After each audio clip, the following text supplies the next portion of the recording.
Get ready for more of this. The GTA is under a snowfall warning at this hour with heavy snow expected beginning tonight and into tomorrow. Environment Canada says up to 20 centimetres could be dumped on the city, along with a sharp drop in temperature. Good evening. For one Toronto senior, it will be especially unbearable. Her home exposed to the elements as she waits for her windows to be replaced. They were removed late last year, and she's been waiting weeks for Toronto Community Housing to install new ones. CTV's Allison Hurst visited the woman's home today and joins us live with the story. Allison. Nathan, she has 4 space heaters going pretty much all the time to try and keep warm, but says she can still feel a draft, especially on days or nights when it's particularly windy or cold, like we're likely going to experience tonight. She says she worries constantly that there could be a fire from one of them overheating, and she finds the dry, recirculating air in her apartment hard to breathe. This is where I had just close it all in at the bottom here. The windows in Joyce Taylor's apartment were taken out about a month and a half ago. She's done the additional taping because there was a gap, and while she was at her son's for Christmas, squirrels got into her apartment. Well, I thought something broke in my house. That's how bad it was. Everything was all over. It took 3 days for her to trap the rodent, trying first with sticky pads that just ripped off some of the animal's fur, until finally it was caught in a cage. It's just really nerve-wracking. I mean, for 84 years old to go through what I'm going through. She has 4 heaters going at all times to keep it warm. I have a big blanket. I have to have over 6 blankets over my bed because the heater shut off during the night. But she finds the dry, recirculating air makes it hard to breathe, and she worries about a fire. I'm on top floor. I'm handicapped. I can't go down the stairs. If there's no elevator, I can't get out, no. Since the windows came out, there's been wood where her living room windows would be, and both wood and plexiglass instead of bedroom windows. She says they were removed on November 28th. They said it was going to put it in on Tuesday. Then they came and said we can't put it on Tuesday. Then they put it up again. The building is owned by the Toronto Community Housing Corporation and has been undergoing a significant retrofit to replace windows and repair structural issues. In a statement, a spokesperson says this resident's experience is unacceptable, and we apologize to Mrs. Taylor for the disruption and discomfort that she's experienced. They go on to say the standard process for window replacements is to remove and replace windows in a single day, providing temporary accommodations for the resident while the work is completed. They say this time a supply issue resulted in new windows not being ready for installation, and a temporary window covering was installed. The supply issue should have been resolved immediately, and this was not our normal process. It's opening at the top here. It's all starting to open. That's where I get the cold air. For Taylor, the question remains, why take the windows out in winter? And why you would take them out and you don't have this stuff for it. Taylor says she was told the new windows should be in by the end of this month. Bring my stuff. And just within the last hour or so, that spokesperson with Toronto Community Housing was telling us that they are working urgently with the contractor to try and fix this issue by the end of the week. Meantime, Taylor says she knows of at least one other tenant whose unit has the same problem. Reporting live, I'm Allison Hurst. Nathan, back to you. Thank you, Allison. And on a night like tonight, protection from the elements is crucial. We're in for a big change weather-wise. We're under a snowfall warning, and temperatures are dropping drastically. Lindsay Morrison is here with a look at the current conditions. Lindsay. Nathan, we're also going to see the winds really pick up, and that is going to add to the chill and also create some blowing snow conditions into the day tomorrow. So yes, there is lots happening. We are under that yellow level snowfall warning here in the city of Toronto, where Environment Canada is predicting anywhere from 10 to 20 centimetres of snow, 15 to 25 for areas east of here, perhaps a little less for areas to the west. And that snow is already beginning. It's light in nature right now. This is just the leading edge of the disturbance. You'll notice that it is rain right now around the Niagara region, and that's because temperatures are a little bit milder there right now. You can see this front and its process as it makes its way across southern Ontario. Temperatures falling behind it. It is -1 degree this hour at Pearson Airport, but it feels colder than that once you take these northerly winds into account. Gusting close to 40 kilometers per hour right now. Look at our overnight low, -12 degrees. And wind chill of -22. It's going to be very cold. Lots of snow in the forecast as we make our way into tomorrow. We'll tell you everything you need to know coming up. For now, Nathan, though, back over to you. Thank you, Lindsay. It was a day of discussion at City Hall. Members of the Budget Committee dug into the mayor's proposed 2026 budget. And CTV's Rahim Ladani is live tonight at City Hall ahead of the first public consultations on this year's budget. Rahim.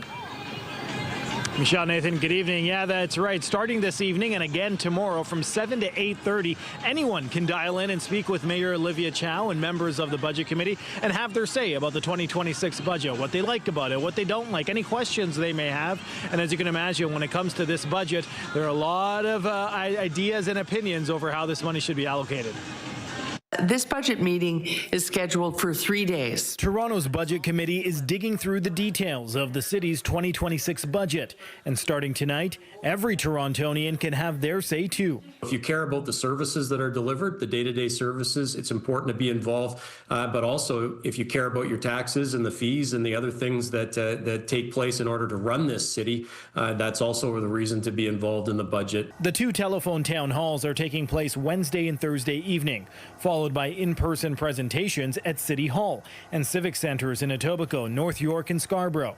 This is where residents can provide input on what they want to see prioritized. It does matter. We listen carefully. The mayor is also listening carefully, and we know we tweak things, not significantly, but as best we can, based on the feedback we received from the public. Last week, the city unveiled its $18.9 billion budget, with the mayor proposing a 2.2% property tax hike. The plan is being touted as focusing on affordability by investing in school meal plans, a third straight TTC fare freeze, and fare capping system. It would also increase both the police and TTC budget by nearly 7%. She can buy down the tax rate this year despite prolific spending increases over the term, but she can only do that one time. And the staff have been very clear.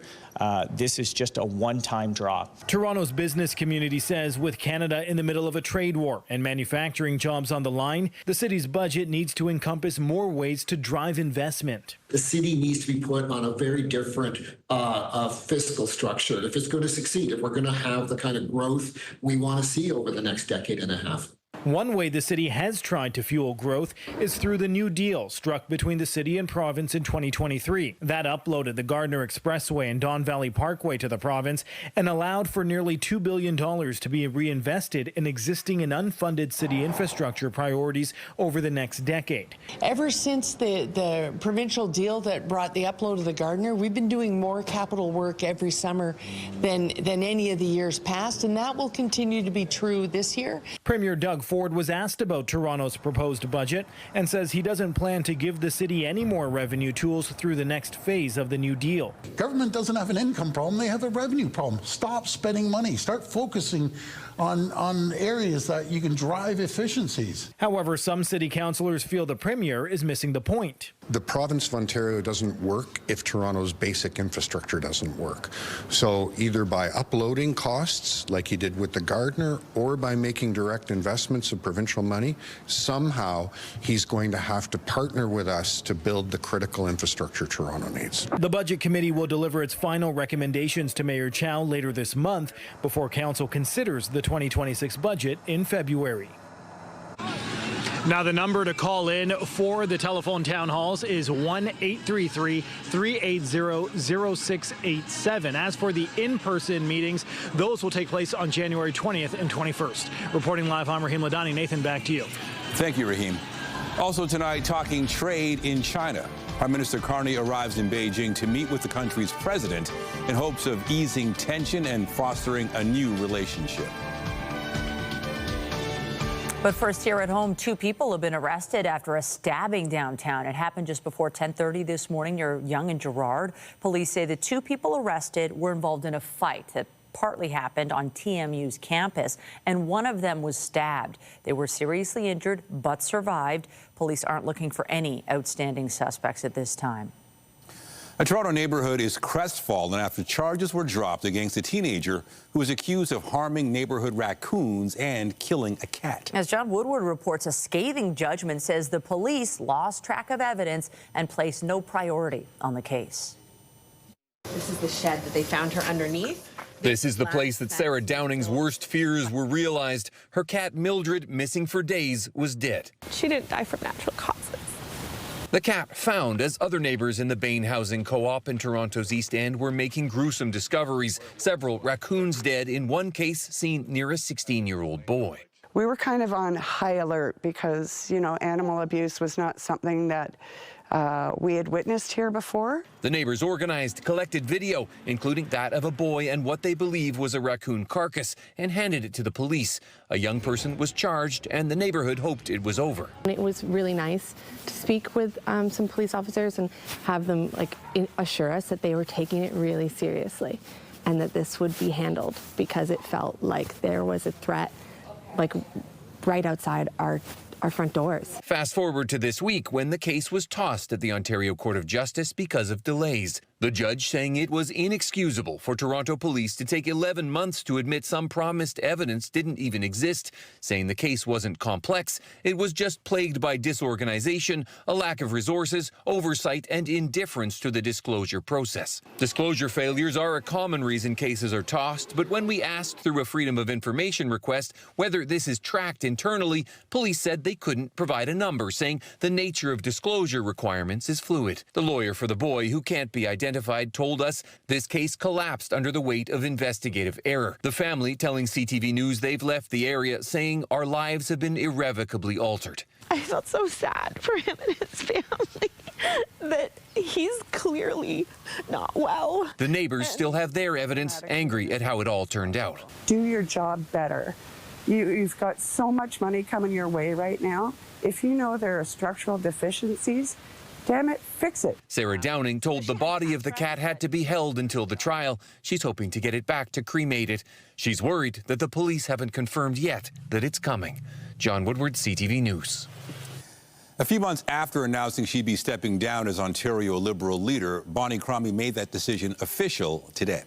The former mayor of Mississauga decided in December to step down after receiving 57% support in a vote by party delegates. She had initially said she would stay on after leading the Liberals back to official party status in last year's election. Crombie said today she was leaving the top job immediately so that both she and the party can move on. The Ontario Liberals say they'll choose an interim leader shortly while they plan a leadership race. Meanwhile, there was also some big news in Quebec politics today. For the good of my party, and especially for the good of Quebec, I am announcing today that I will be resigning my position as the Premier of Quebec. François Legault is calling it quits after leading the province since 2018. The party's seen a dramatic tumble in the polls ahead of an election set for this fall.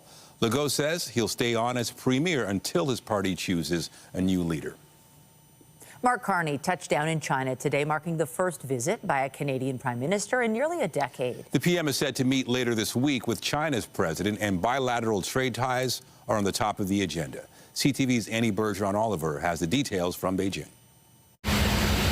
It wasn't long ago that Canada called China a disruptive power. Now the language has softened as Prime Minister Mark Carney's government looks to bring stability back to a frigid diplomatic relationship. This is a new government with a new prime minister, a new foreign policy. In this moment of economic stress for our country, it is necessary for us to diversify our trading partners. And Carney has made it clear that rethinking includes increasing non-U.S. exports through deeper partnerships with countries like China.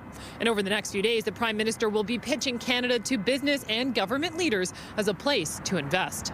I think that this was a really important opportunity to reset the relationship at a time when we're obviously dealing with a much tougher United States and where our Canadian national interests have to be rethought. A key area of debate and likely disagreement, Canadian tariffs on Chinese electric vehicles and Chinese tariffs on Canadian canola products. Government officials say it's reasonable to expect progress on so-called trade irritants, but the definitive removal of tariffs is unlikely. Our ultimate goal is to restore market access to China, have more smoother, predictable trade with our number 2 export market. And so we're looking for signs of progress and resolution on that front. While that resolution may not happen, Ottawa is framing this business visit to Beijing as a stepping stone on a larger plan to normalize relationships and help reopen lines of communications. Annie Bergeron-Oliver, CTV News, Beijing.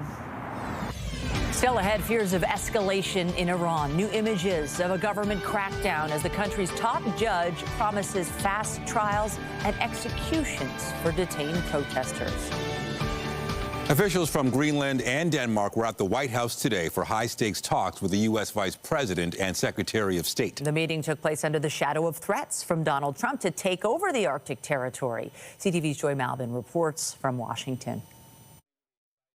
After months of fielding threats, Denmark ramped up its military presence in Greenland with the help of its NATO neighbors, Air Force, Navy, and Sweden sending in troops, part of a promise to beef up Arctic defense. And to counter President Donald Trump's threats, for months Trump insisted the mineral-rich island is vital to U.S. national security, posting, "It is vital for the Golden Dome that we are building," referring to his missile defense system. If we don't, Russia or China will, and that is not going to happen.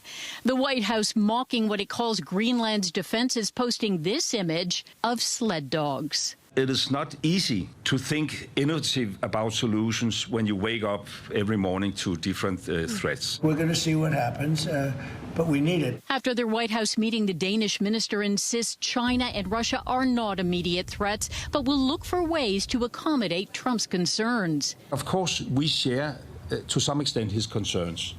There is definitely a new security situation in the Arctic and the high north. Adding, it's totally unacceptable not to respect Greenland's sovereignty. And Trump's ultimatums, well, they're not going over well with Greenlanders.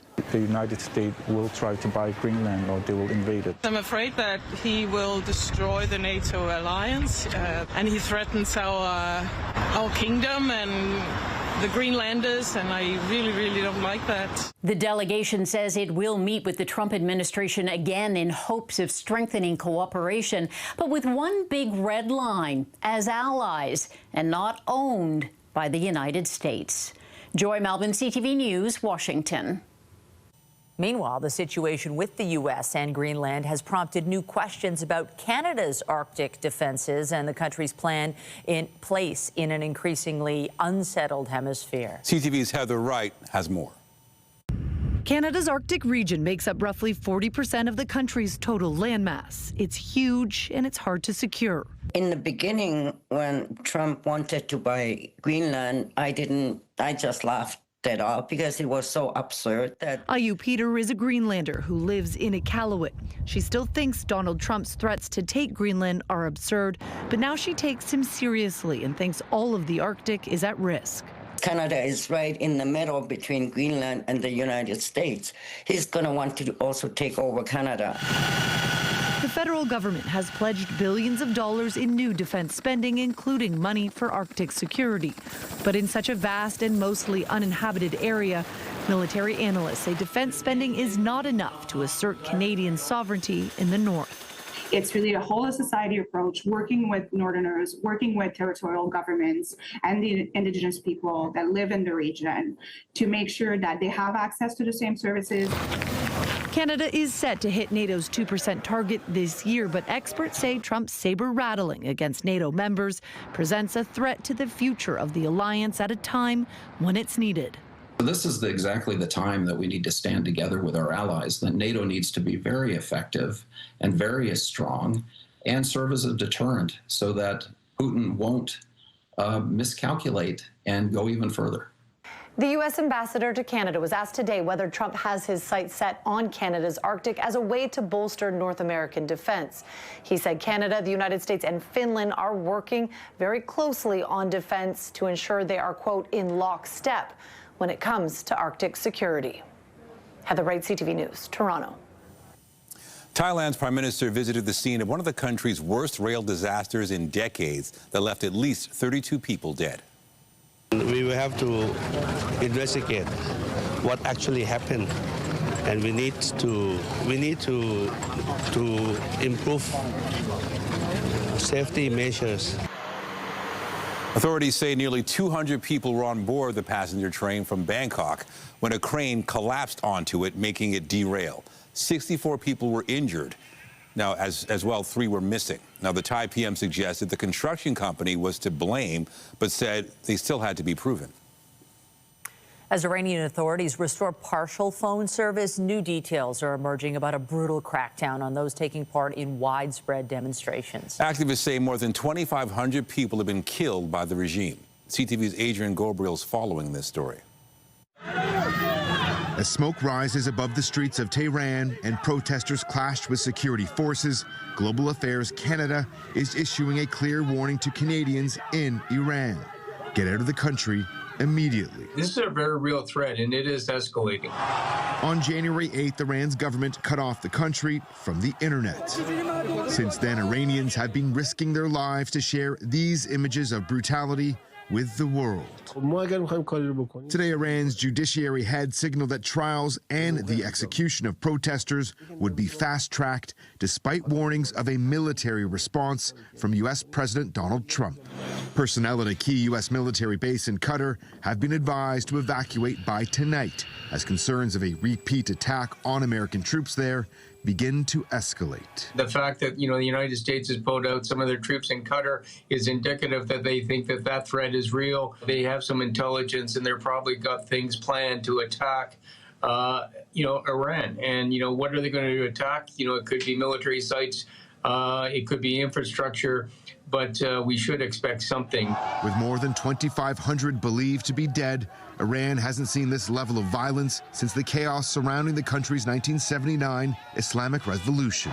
The protests broke out on December 28th after the collapse of Iran's currency, as the country's economy was squeezed by international sanctions levied in part over its nuclear program. Holding up signs of Iran's supreme leader, Ali Khamenei, thousands took to the streets outside Tehran University for a pro-government mass funeral on Wednesday, as caskets draped in the country's flag, said to be carrying the bodies of approximately 100 security officials and civilians killed in the clashes, were paraded down the streets.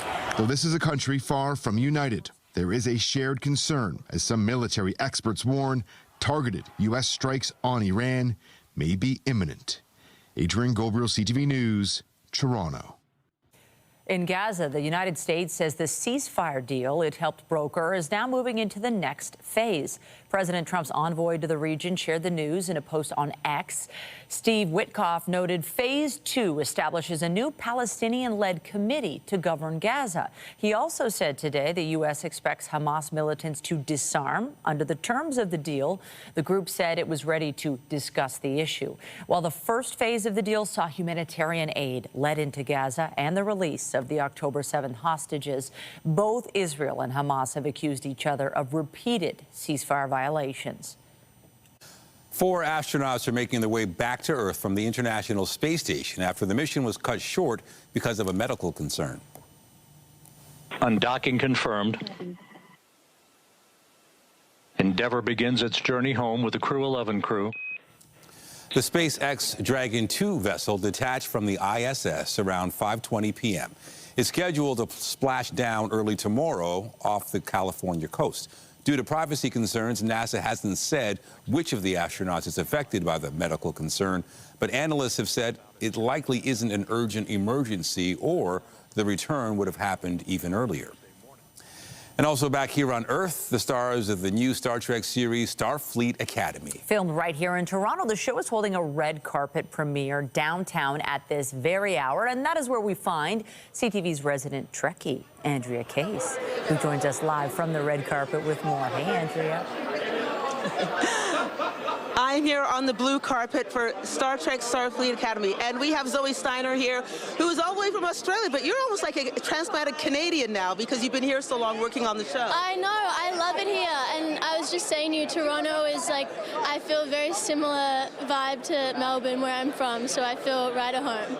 Tell the folks at home what Star Trek Starfleet Academy is about, because we've had so many Star Trek shows over the years. What is this one about? I think that the great thing about our show, Starfleet Academy, is that it really holds true to all the Star Trek values and tenets that we've seen in, every iteration of the franchise back since the original series 60 years ago, of, that daring to be optimistic and hope and it's an adventure.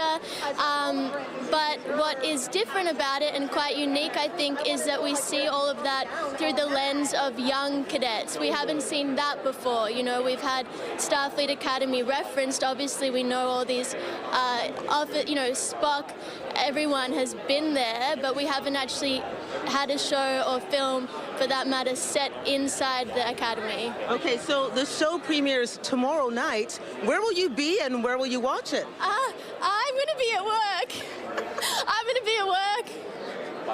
We're shooting season 2.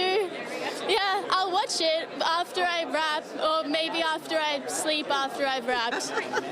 My motto is, I'll sleep when I'm dead, and everyone always says lack of sleep will kill me. So I hope you get a lot of rest. Zoe, thank you. All the best to you. Congratulations on the show. So much. Take care, my love. Okay, so Star Trek Starfleet Academy premieres tomorrow on Paramount Plus, and that is it from the blue carpet at TIFF Lightbox. I'll send it back to the studio. Such a nice treat. Thanks, Andrea. Coming up, she thought she had insurance, but when a mommy makeover abroad went terribly wrong, she wasn't protected at all. In part 3 of our series on medical tourism, Pauline Chan looks at the risks and whether procedures outside Canada are ever covered. And I'm Pat Foran. Coming up on Consumer Alert, if you have to pay for home or car insurance, you could be facing increases this year. New statistics show insurance costs have been climbing steadily, and that's expected to continue the next time your policy is up for renewal. I'll have my reports. That's just ahead. Well, start planning your Thursday commutes accordingly. The morning drive will be especially impacted. We'll be in the thick of the heavy snow falling. The afternoon drive could still see some lingering snow as well. And a reminder, we are forecasting anywhere from 5 to 15 centimeters of snow. Some areas could see even more than that. We'll detail the timing of it all after the break. Stay with us. CTV News. We'll be right back.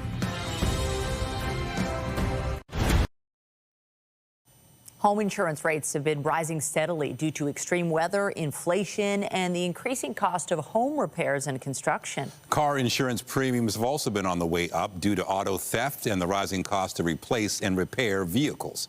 Here's Pat Foran and Consumer Alert. Pat. Well, Nathan and Michelle, it seems like every part of our lives is facing a financial squeeze, and insurance is no different. New statistics show there were major increases in both home and auto insurance last year, and the industry says it's a trend likely to continue in 2026. Frank Cassano of Oakville is growing frustrated with his annual insurance costs. Despite having no claims on his home and auto insurance and keeping a clean driving record, his insurance goes up every year. When I got my new rate for the car insurance, I freaked out. Cassano says over the past 3 years, his home and auto insurance have almost doubled. From October 2024 to October 2025, home insurance premiums jumped 6.8% and auto insurance went up 7.3%. Over the past 5 years, home insurance has risen almost 39% and auto insurance premiums have increased almost 19%. Cassano says someone who is claims-free shouldn't constantly have to pay more. I don't want to be paying for anybody else's. I want to pay for my own. If I get into an accident, yeah, then you raise my rates. But if I'm clear every year, and I shouldn't be able to get an increase because of the theft that's going on. It's not my problem. Year over year, for both home and auto insurance, we saw increases. The insurance industry says inflation, tariffs, and natural disasters such as wildfires, hailstorms, and flooding are leading to huge insurance payouts. Homes are more expensive to rebuild and repair. The price of new vehicles has also increased, and the cost to repair them has gone up as cars become more technologically advanced. What could be a minor fender bender, 10, 15 years ago for like a bumper that maybe cost $500 to replace. Now that's $1,500, $2,500, potentially more. While remaining loyal to your insurance company has benefits, if your premiums go up dramatically, you may be better off shopping around. So it really is in the consumer's best interest to take the time to shop that rate. Well, you should look around. Cassano switched companies and saved $1,000 on his premiums. Still, he wants the government to investigate to make sure consumers are not being overcharged on their home and auto insurance. And to save money, review your policy and ask about discounts, bundle home and auto, or increase your deductible. Also, avoid making small claims. You may want to pay for minor repairs yourself to avoid a claim that could increase your premiums. On your side, I'm Pat Foran. If you have a consumer story idea, email us at alert@ctv.ca. Well, we're already seeing snowfall this hour, but be warned, it is going to intensify and pile up. Yeah, I'm already concerned about tomorrow. Just the commute to school and work is going to be a little treacherous. Yeah, and this is a bit of a tricky forecast. You know, this time yesterday, it wasn't looking quite as bad as it's now looking for tomorrow. A couple of different factors at play, including the cold air moving in, slight change in the track with this area of low pressure. Our biggest snowfall so far this season was Boxing Day, and we picked up 12 centimeters of snow. We had a storm in early December and in early November that brought us about 10 centimeters of snow. So we've seen this before, but yes, this could end up being perhaps our most significant snow of the season so far. Let's take another look outside to show you that snow falling in and around the GTA. And this is just the beginning. This is the leading edge of the disturbance. Just some light flurries right now. Things really get going as we make our way through the overnight hours tonight and then continuing into tomorrow morning. So this afternoon, Environment Canada issuing a snowfall warning. This is a yellow level alert. Confidence is high. Impacts will be moderate. But of course, in Toronto, 10 to 20 centimeters of snow. That's significant, especially with millions out on the roadways during the rush hours. Tonight, we're already seeing, as you can see, that snow. Again, still a little bit of rain in parts of Niagara, but that will change as the temperature continues to cool. This is all thanks to an upper level low, which for the most part is stateside. But again, it's interacting now with this colder air. And as the low rotates, we're sort of in this bullseye area here in southern Ontario and specifically around the Golden Horseshoe, Niagara, and then over toward Prince Edward County. These are some of the communities that are going to see likely the most significant snow. I like anywhere from 5 to maybe 15 centimeters of snow for Toronto. But again, it's possible that those numbers could go higher. Timing-wise, there's the midnight hour. We're starting to get into this snow, and there's 8 a.m., so we're in the thick of it by the time so many people are on the roads, off to work and school. If you have the option to work from home tomorrow, that might be a good idea. Otherwise, give yourself plenty of time to get to where you need to go, anticipating maybe some school bus cancellations for tomorrow morning. There's tomorrow afternoon, so you can see the system is starting to depart, but likely some lingering snow, especially for Toronto and areas to the east. Guess what? On Friday, looks like we're going to get another period of snow. This one expected to be a little lighter, a little less impactful. Let's talk about the winds. They are expected to be quite strong again tomorrow, coming out of the north and northwest. That is a brisk wind. It's likely to blow snow around. Winds change direction by the time we reach Friday. But look at this cold air. It's on the way too, courtesy in part thanks to these north winds.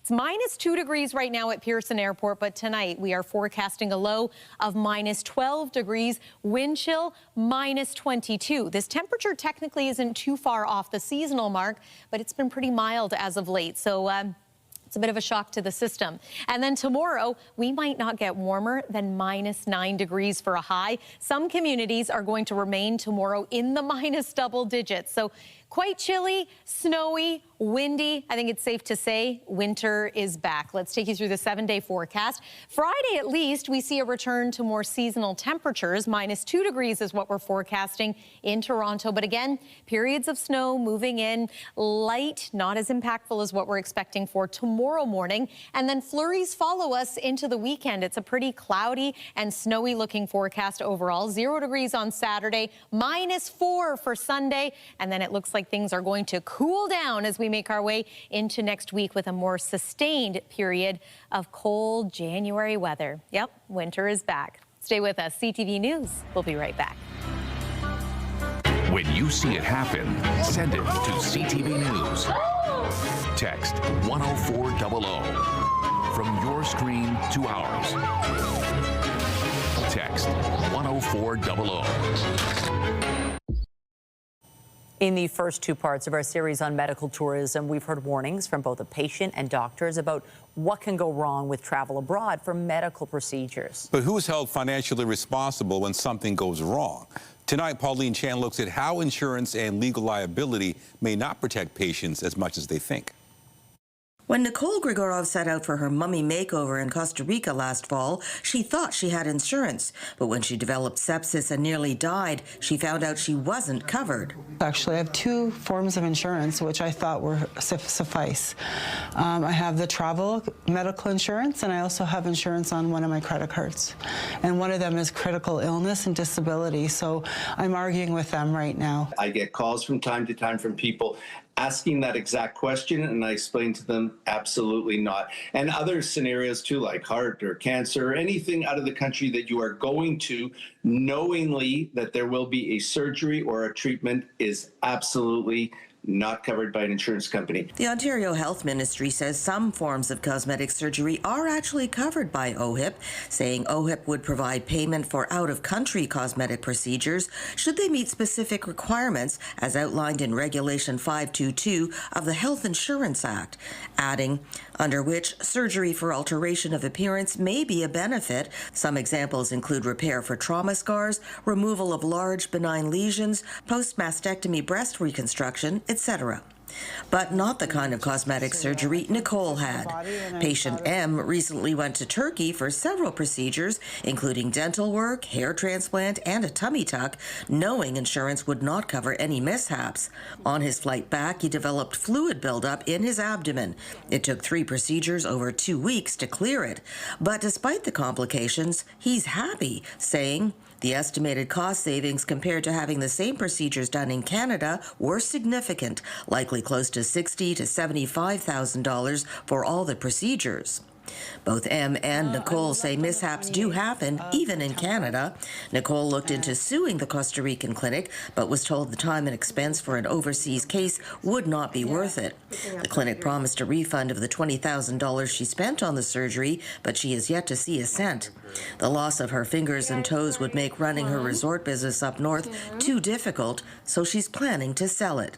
And her family has set up a GoFundMe to help with expenses in the meantime. I try to do some of my makeup and my hair with my niece, but, you know, I'm trying to do things for myself, but it's going to definitely be a forever process. Grigorov says looking back at her ordeal, the cosmetic surgery seemed so unnecessary now, but she wants to tell her story to make sure others are informed. Any surgery is a risk, and I really didn't have to have a mummy makeover, and I know that. I just wanted to look better and feel better about myself. I'm 50. Pauline Chan, CTV News. The Ford government is pledging $8 million to help train more family doctors as part of the goal of connecting some 2 million Ontarians to primary care by 2029. These clinics will train family medicine residents in a team-based model alongside other healthcare professionals, such as nurse practitioners, physician assistants, and registered nurses. Not only will our future care providers receive real-world experience and mentorship from some of our best physicians during their studies, but these clinics will also connect more people across Ontario to world-class primary care close to home. Last month, the Auditor General found Ontario added far fewer family medicine seats than planned because these clinics weren't ready to go. The new target is to have 16 teaching clinics ready in the 2027-28 school year, with a promise of more to come. Canadian actor Kiefer Sutherland was arrested for an alleged assault involving a rideshare driver in Los Angeles on Monday. LA police say the 59-year-old entered a rideshare vehicle, physically assaulted the driver, and made criminal threats toward the victim. According to jail records, Sutherland was released a few hours later on a $50,000 bond. His first court appearance is scheduled for February 2nd. Summits between world leaders often end in a handshake or a joint press conference, but the Prime Minister of Japan and the President of South Korea this week decided to put on a musical performance.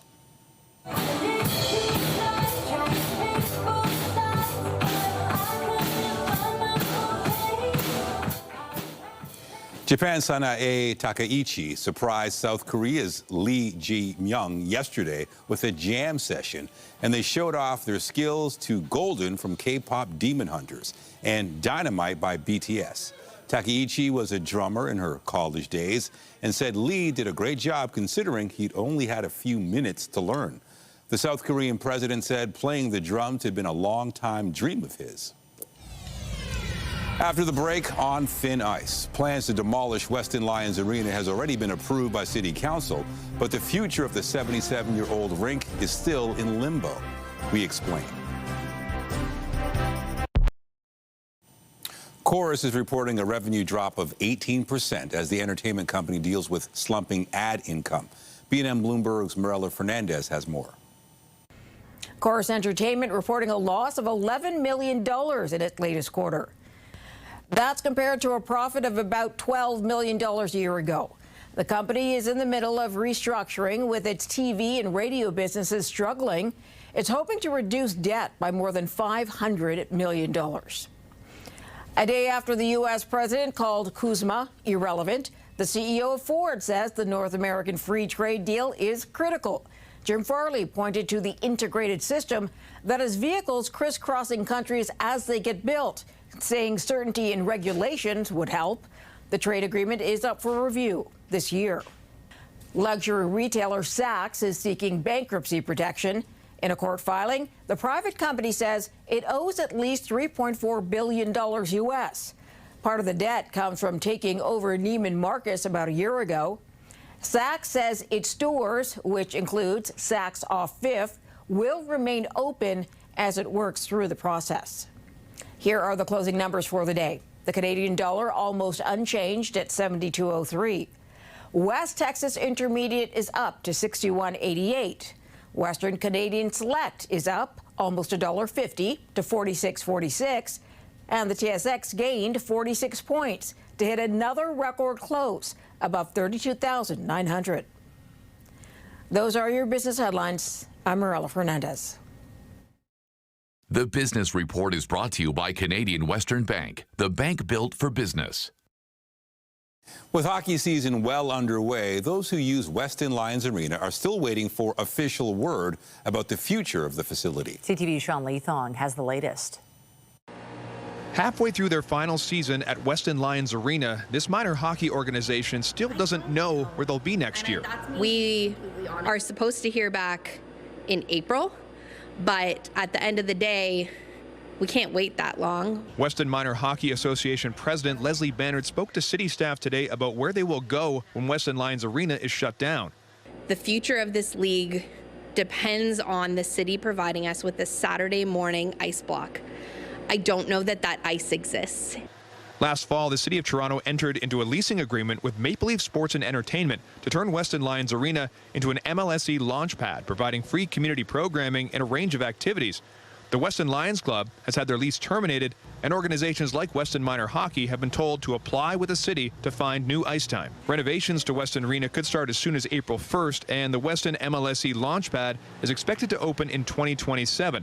And while it had been speculated that the renovations would not include ice, MLSE has not confirmed. Plans for the space will be shared in the months ahead. MLSE has previously stated that while design concepts are still in the formative stages, the project will be incorporating feedback and exploring all options to ensure it is fully responsive to the community's needs today and in the years ahead. Leslie Bannard says city staff has been very helpful, and she's hoping to hear back sooner on the ice for next year, but she's concerned that it will not serve the needs of the community. On Saturday, I hung House League jerseys and put socks and hats in all the dressing rooms for the very last time. And so, we're at this point now where we're hitting our lasts, and, everyone hurts. So they wait to learn if they will survive into next year. Sean Leathong, CTV News. And just ahead, a vending machine like you've never seen. Put in a toonie, get a tiny little piece of Toronto art. The story behind this petite endeavor and where to find them. A British artist who moved to Toronto last year, sharing her love for this city through her tiny art. Small, stamp-sized pieces featuring iconic Toronto locations and characters, now available to be purchased for just a tootie. CTV's Jessica Smith has more.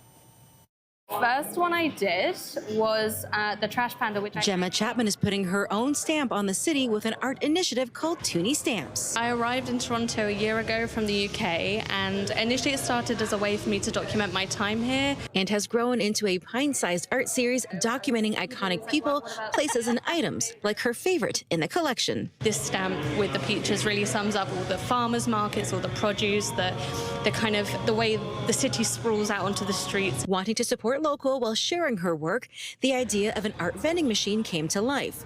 The first location, Golden Horseshoe Barbecue on DuPont. This is a chewing gum machine that I converted into an art dispenser, and yeah, it's really, the project is about encouraging people to come on this journey with me and learn about Toronto and fall in love with it like I have. It's a fantastic thing to have in a place like this. Like I said, it really represents the area that we're in, and I think more restaurants should be tying into the community that they're in. Creating a tangible piece of Toronto you can take with you. Chapman says she plans on continuing to expand the Toonie Stamp Initiative by putting more of the stamp dispensers at different locations around the city, helping people discover Toronto in a fun and accessible way. Jessica Smith, CTV News. The great reveal. That's the one I would have wanted. So cute. Okay, well, a lot of people probably don't want any of this weather that we're getting, but Lindsay's going to prepare us for what's on its way. Yeah, here it comes. Some snow and some very cold air, some gusty winds too. What else can we add to the mix? Yeah, it's not going to be a great start to the day tomorrow for so many. Here's one more look at the satellite and radar. This snow is moving in. It's going to fall through the overnight hours tonight and into tomorrow morning. Keep an eye on any school bus cancellations and give yourself extra time when it comes to your morning commute tomorrow. Tomorrow's high, -9 degrees. That's it. That's a cold day compared to what we've experienced as of late. And then it's a pretty cloudy and snowy looking 7-day forecast once again. Michelle and Nathan. Thank you, Lindsay. That's it for us, but be sure to join Omar Sachedina tonight at 11 for CTV National News, followed by Zarada Allman with our next local newscast at 11:30. Meantime, our coverage continues anytime on CP24 and at ctvnewstoronto.ca. For Lindsay Morrison and all of us here at CTV News, thanks for watching and have a great night.